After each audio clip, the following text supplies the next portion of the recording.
Senator Hill is also urging commercial banks to diversify their offerings to better support Jamaican businesses as they evolve. He also stressed the importance of banks providing more innovative ways to offer capital to support business growth while effectively managing risks. So we need to make sure the banks are out there looking, and you can't just look at what you've always done. You're going to have to understand a business. And while I don't expect banks to become venture capitalists, because they really are borrowing depositors' money and must be paid back, they're going to have to look at different ways to structure risks, to structure facilities to accommodate the risks that are in a developing economy in order to accompany. He posed these critical questions to commercial banks and made several propositions on how they could innovate their financial products and services. How much money are you giving to training facilities?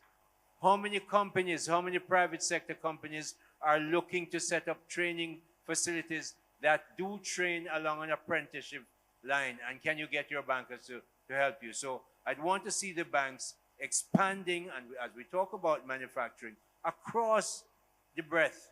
And there is money to be made even as you manage your risks properly. At the same time, Minister Hill called on large companies to create opportunities for small businesses, encouraging collaboration that will help smaller enterprises grow.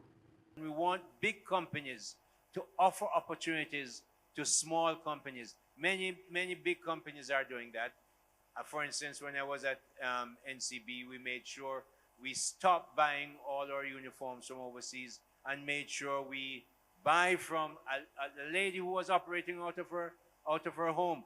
Today, she has 140 employees, a huge, big complex, and she sells to 14 different countries, she and her two sons. Now, give Designed by Marx, Miss Marcia Nicely and her two sons a round of applause for being that kind of taking it from small.